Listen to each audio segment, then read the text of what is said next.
Hi, Dr. Reagan Robertson, CCO of Productive Dentist Academy here, and I have a question for you.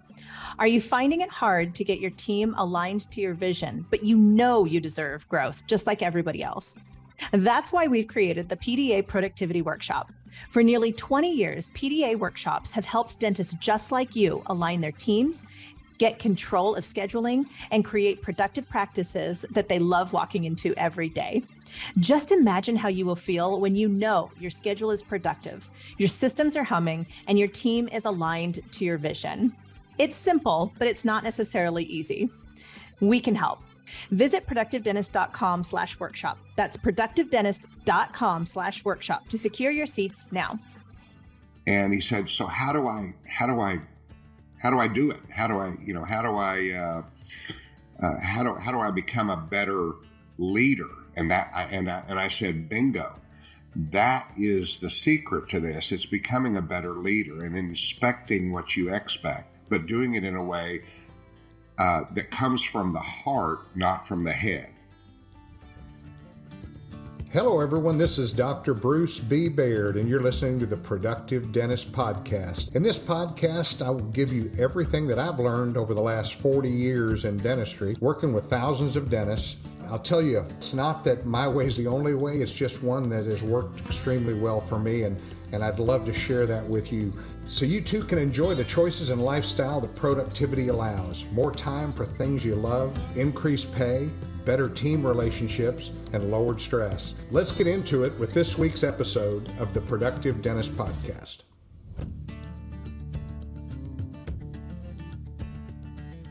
Hi, this is Dr. Bruce Baird with the Productive Dentist Podcast.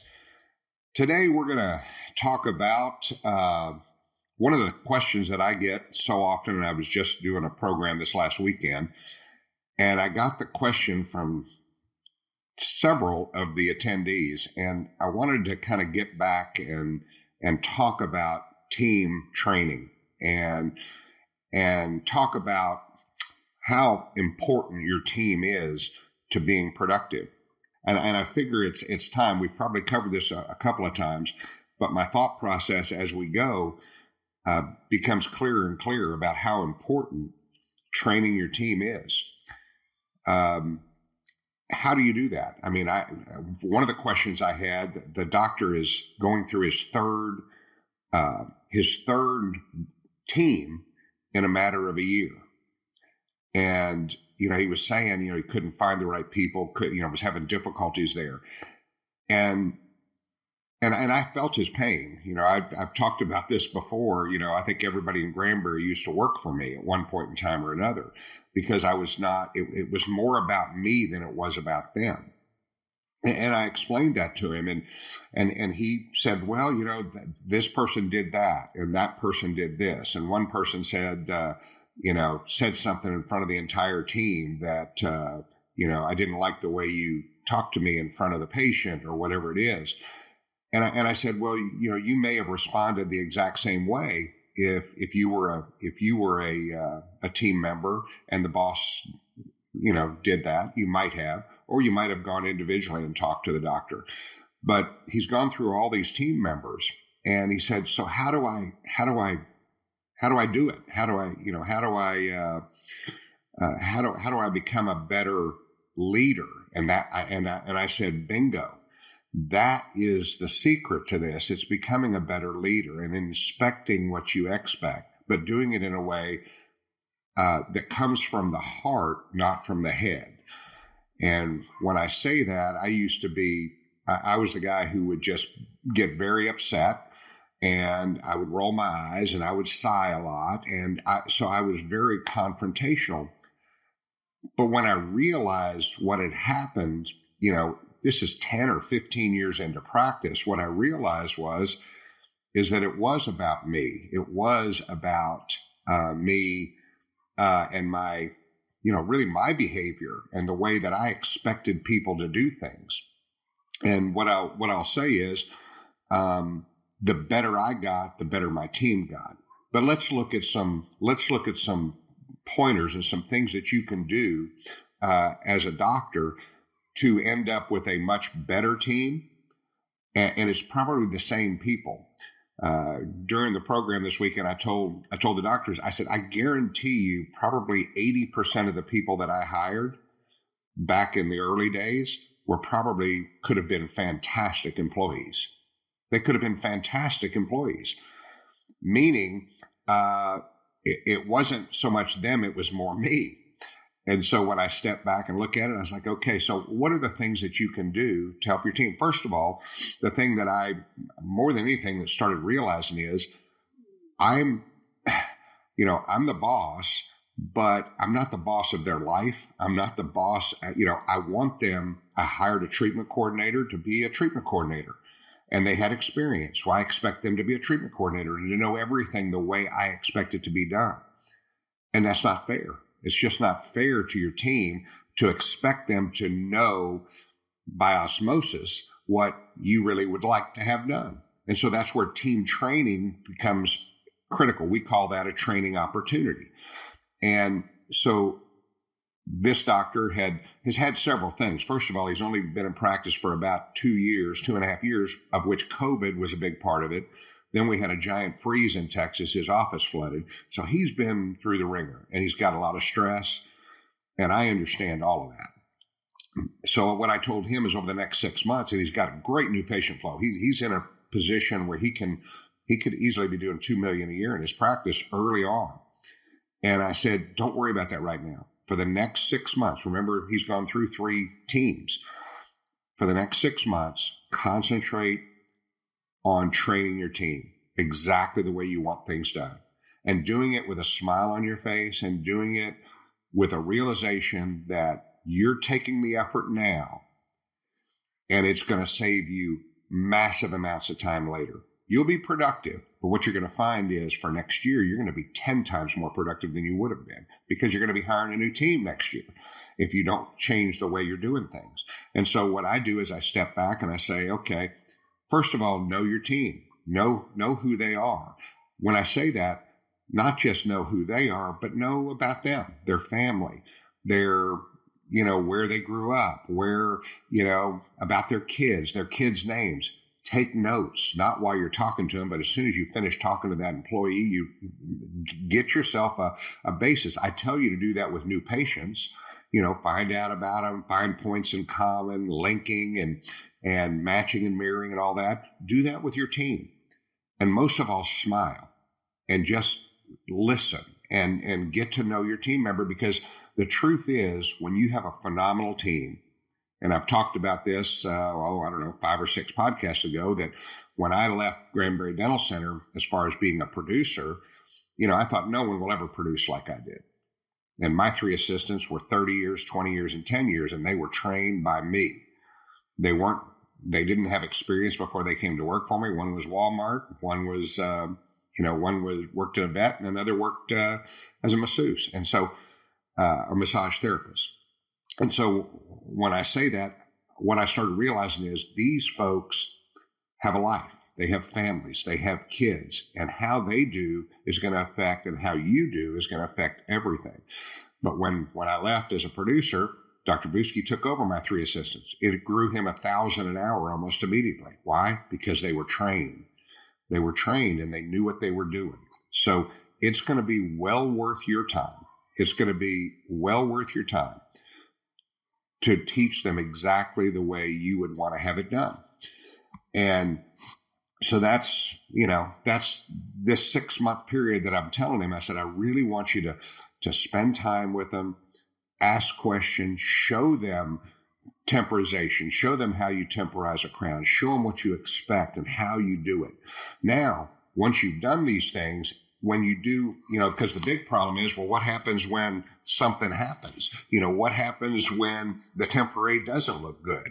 What happens when that's not working well? Well, what do you do then? Do you roll your eyes and sigh and do that? No. What you're going to want to do then is you're going to want to say, hey, Mary, let's take a look at this. And you don't do it in front of the patient, but I will talk to it and I'd say, like, Summer, you see how that edge around the margin? And I'd go into the lab and I say, see how the edge around the margin is kind of sharp and it's jagged and it's a little bit rough? I really want to make sure that those are really smooth, because I've had a lot of crowns done, and I don't know if you have, but that can just drive your tongue crazy. So, but it looks great other than that. Just find that positive and then give them the critique, give them the training that they need, and do it consistently. Now, what will end up happening, I tell the story about the CERAC. We started doing same-day smiles with the CERAC, and we were literally, I figured out her production per hour just in one op was $850 an hour. Now, when I say that, we marketed for same-day smiles. People want same-day smiles. I started out having Eddie Corrales come in, and Eddie's phenomenal down in San Diego, CAD Smiles. And so he would work with me. We'd do 40, 50 units in a couple of days. And so people would get their smile. We'd prep the teeth, and they get their smile early in the afternoon after they were completed.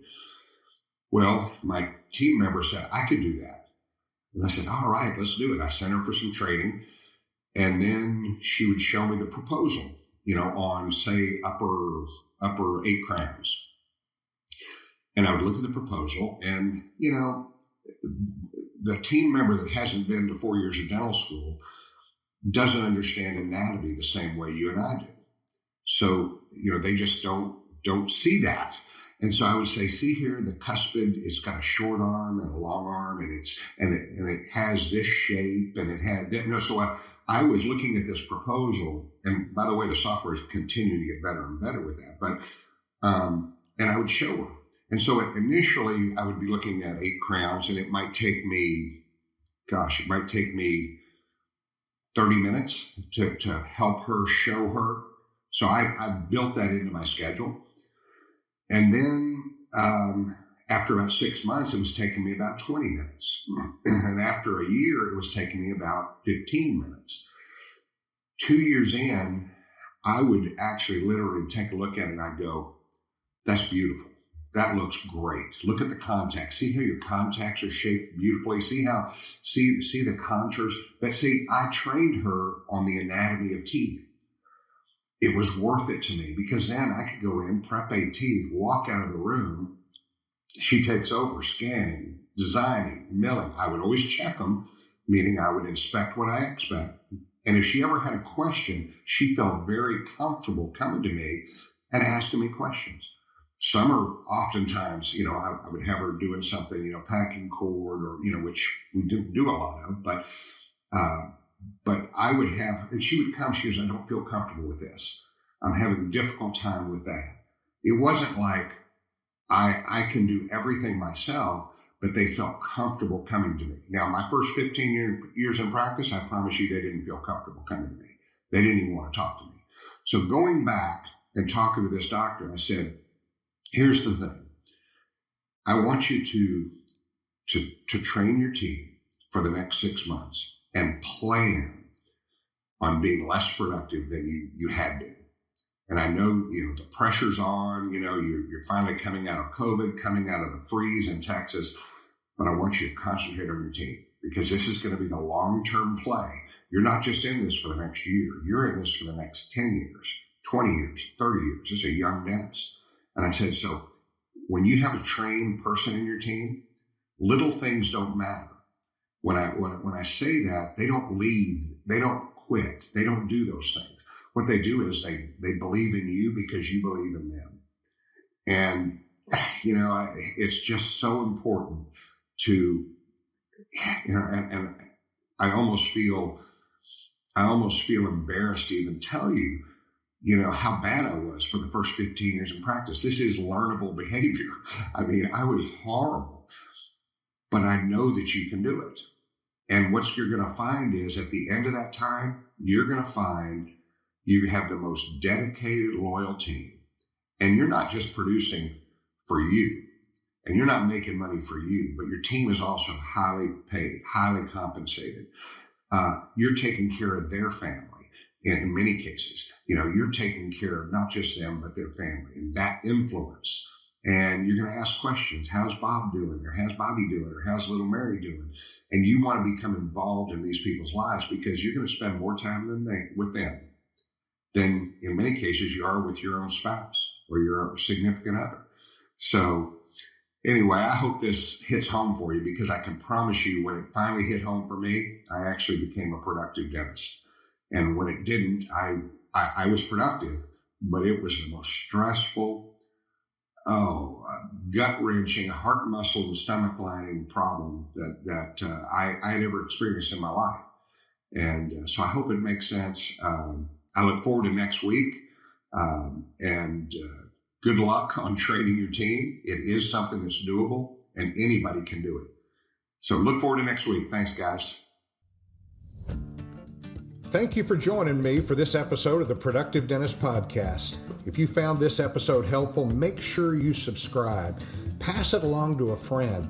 Give us a like on iTunes and Spotify, or drop me an email at podcast@productivedentist.com. Don't forget to check out other podcasts from the Productive Dentist Academy at productivedentistpodcast.com. Join me again next week for another episode of the Productive Dentist Podcast.